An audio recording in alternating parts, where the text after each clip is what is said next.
Sony's announced the PS5 pricing, but they left out a few very important details.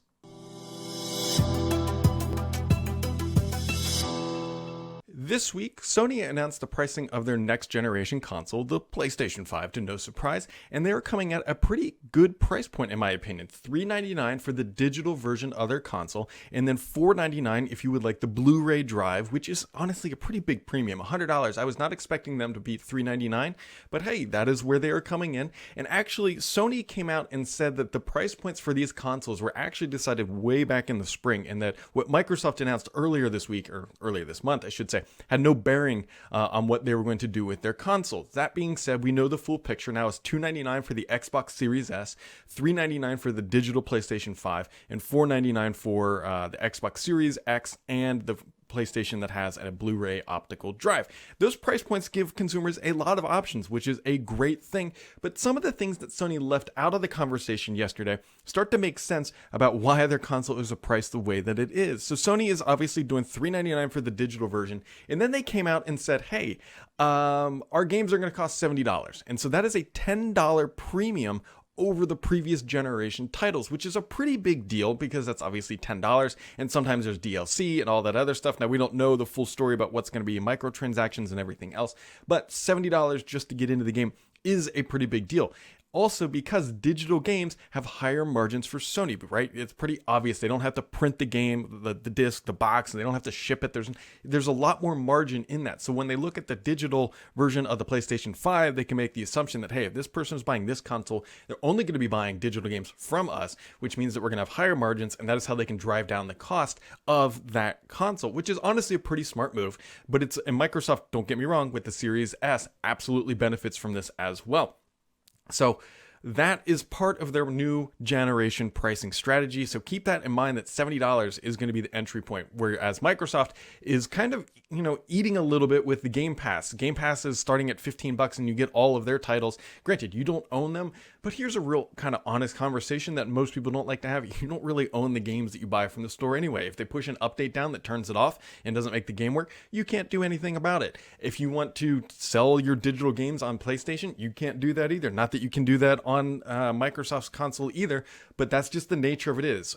The new generation titles, it's really like you're just sort of temporarily owning a license, which is a terrible thing to think about it, even with the physical games, because you put a physical game in, what is the first thing that happens? It downloads an update. If that update bricks the title or turns off certain features, there's nothing you can do.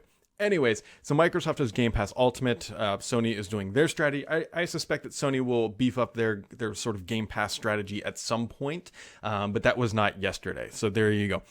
The other thing that was really interesting that Sony didn't really talk about, but they kind of did, was cross-generational games. Earlier this year, Sony said, hey, we don't really believe in cross-generation because if you buy a PlayStation 5, you should get next-generation experiences and all that stuff. We know that narrative. And then they came out and said, okay, some of our games are actually going to be on the PS4, including like Spider-Man, I think Sackboy, and there might have been one other Horizon game that is going to be cross-generational, at least onto the PS4.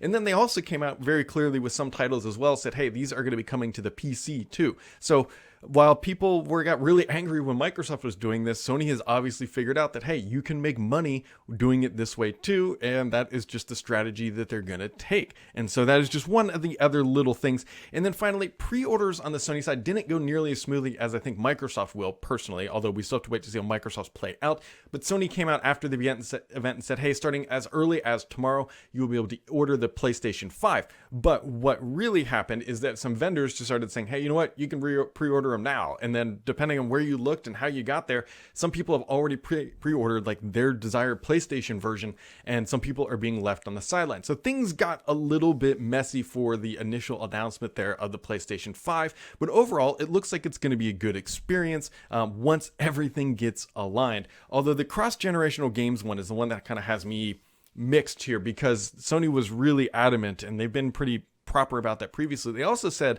by the way, that 99% of their PlayStation 4 games will eventually be able to be played on the PlayStation 5. I wonder if that is coming from Microsoft's pressure of always supporting that backwards compatibility, which Microsoft has done exceptionally well. And day one, you're going to have a whole bunch of that stuff. On PlayStation side, you will have access to some of those titles, but not the whole catalog by any means.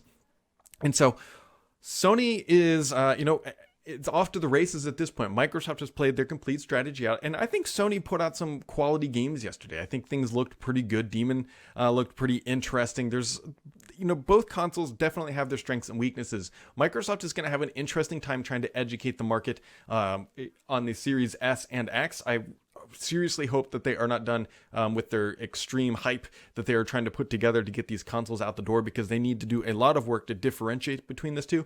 Sony definitely has an easier message. It's PlayStation 5. That's all it is. One is with a disc or without a disc. You make a decision. On Microsoft's side, you actually have to make a decision if you want a disc and what resolution. So it's a little bit more complicated, and I think that's a fair criticism of the strategy that Microsoft is taking, which means they need to educate the consumer.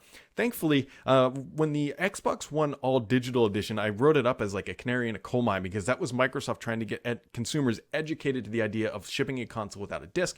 They don't really have to do that this time around, and I bet they absolutely have the data that supports that most people buy digital games. Sony as well, which is why they're both launching consoles in this manner. So there's a lot of education that needs to happen on both sides. Now that we have all the details, it's going to be up to each company to really pitch why they have the better product. Now, when it comes to sales, I think I'm pretty candid. I think Sony will absolutely outsell more than likely the Xbox, only because they have a massive install base. Sony outsold the current generation Xbox family roughly 2-1, somewhere around there. We don't know all the final numbers yet for the Xbox One generation, and they're still going to trickle in. Same with PlayStation 4, by the way. But Sony just has a larger install base, that more of those people are going to jump over to Xbox or to PlayStation 5 than they are to Xbox. I mean, that's just straight facts. And so we will see what happens this holiday season. Microsoft has a very aggressive price point at $299, but Sony has a good look at $399. I don't think that's a bad price for the next generation consoles, especially when most of us were expecting $499, and then there were even those rumors of potentially $599. So Sony played their cards, Microsoft just played their cards. Now we just got to wait and see. I'm curious what you guys think of Sony's announcement yesterday, especially like the little details that were left off, including the $70 for games, cross-generational support, and that they're coming to PC. Now, not every single thing is cross-generational on PC. It depends on the title, so you've got to look and be educated on what title you're talking about.